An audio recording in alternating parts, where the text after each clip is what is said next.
Study से ही करूँगी क्योंकि वो अफोर्डेबिलिटी नहीं थी मेरे पास। इनका ऐसा नहीं है कि मैं बहुत ज़्यादा पढ़ती थी, ये नहीं है। शुरुआत तो वही 4-5 घंटे से ही होती है सबकी, लेकिन लास्ट तक आते-आते 8 घंटे, मेंस के टाइम तो 8-9 घंटे हो जाते हैं, तो इतना तो पढ़ना ही आया। उस टाइम मैं तो सो रही थी, फिर दीदी ने जगाया कि रिज़ल्ट आ गया है, तो फिर देखा तो पता चल गया हाँ ये वाली रैंक है। देन मम्मी को फ़ोन किया, घर पे सबको फ़ोन किया, जितने भी रिलेटिव्स हैं उनको, मतलब सबका फ़ोन आ ही गया, मुझे करने की ज़रूरत ही नहीं। मतलब जितनी कट ऑफ जाती है उसके आसपास स्टैटिक पोर्शन अगर अच्छा हो और हम लगातार करंट अफेयर्स कर रहे हैं तो मुझे लगता है हो जाएगा prelims. Hello everyone, welcome to Motivation Factory, strong community of real aspirants. दोस्तों, आप लोगों के काफ़ी ज़्यादा कमेंट्स आ रहे थे हिंदी मीडियम के टॉपर के साथ वीडियो करिए, और खासकर दिव्या जी के लिए आपके बहुत कमेंट्स थे। कम्युनिटी टैब पर भी आपके बहुत सारे कमेंट थे।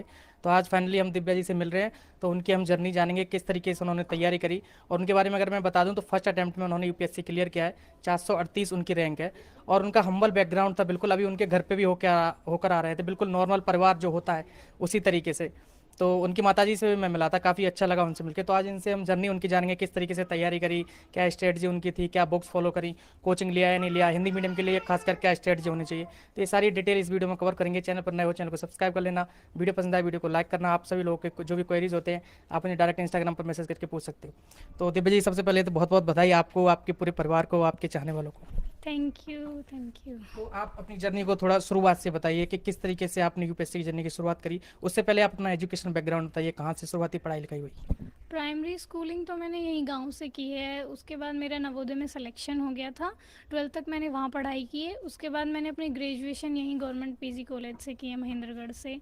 और स्टार्टिंग प्रिपरेशन मैंने अपनी ग्रेजुएशन के बाद की थी, लगभग 1-1.5 साल, और फिर उसके बाद यूपीएससी का अटैम्प्ट दिया है। ओके, आप बिल्कुल हम्बल बैकग्राउंड से, जैसे कि मैं अभी देख कर आ रहा था, उतनी सुख सुविधाएं नहीं हैं जो यूजुअली होती हैं एस्पिरेंट्स के पास। आपके माताजी भी शायद कुछ काम करके आपको आपने पढ़ाया लिखाया, तो उसके बारे में थोड़ा बताइए। फाइनेंशियल कैसे मैनेज हुए और शुरुआती जर्नी कैसी रही। शुरुआत में जब कोई एस्पिरेंट तैयारी की सोचता है तो पहले पैसा सामने आता है कि कोचिंग लेना पड़ेगा, लाखों का खर्चा होगा, दिल्ली जाना पड़ेगा। तो शुरुआत कैसे हो उसको थोड़ा बताइए आप। माइंड में मुझे यही लेके चल रही थी मैं कि कोचिंग नहीं लूँगी, सेल्फ स्टडी से ही करूँगी, क्योंकि वो अफोर्डेबिलिटी नहीं थी मेरे पास।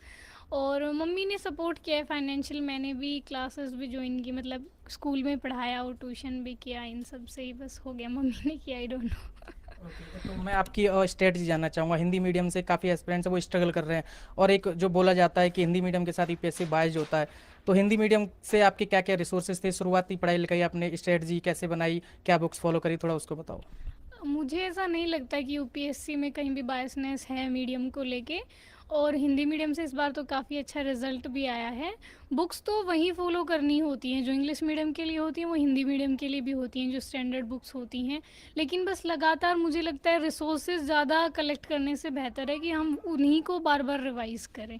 तो रिवीजन मुझे लगता है जो सबसे इम्पोर्टेंट फैक्टर है, मतलब प्रिपरेशन में। ओके, तो जैसे कोचिंग अगर आपने नहीं लिया तो कोचिंग बिना लिए बहुत गाइडेंस की ज़रूरत होती है, ऐसा बिना लिए कोचिंग ऐसे कैसे गाइडेंस आपको मिला। शुरुआती आपने यूट्यूब से देखा, कहाँ से देखा।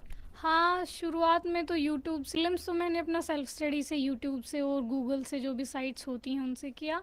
और उसके बाद दृष्टि का मेंटरशिप प्रोग्राम होता है मेंस के लिए, तो मैंने वहाँ ज्वाइन कर लिया था। तो टेस्ट सीरीज़ वहाँ की ज्वाइन की, वहाँ पे मुझे लगा बहुत हेल्प हुई, मतलब आंसर राइटिंग में।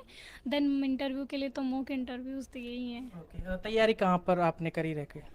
प्रीलिम्स से पहले तो मैं यहीं घर थी, देन प्रीलिम्स का जब रिज़ल्ट आया तो मैं 2 महीने के लिए मेंस लिखने के लिए दिल्ली गई थी, वहाँ पे लाइब्रेरी ज्वाइन की थी दृष्टि की, और वहाँ से मेंस दिया था।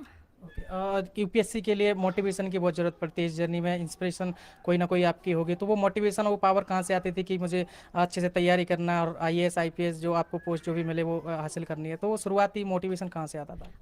मतलब मोटिवेशन के लिए वो तो है ही, अगर हमने गोल बना लिया है तो मतलब पहुंचना है तो वहाँ तक तो बस पेरेंट्स को दिमाग में रखना है कि हाँ उनको प्राउड फील करवाना है, तो इसलिए सिलेक्शन लेना ही है, तो वो मोटिवेशन तो रहता ही है अंदर लगातार।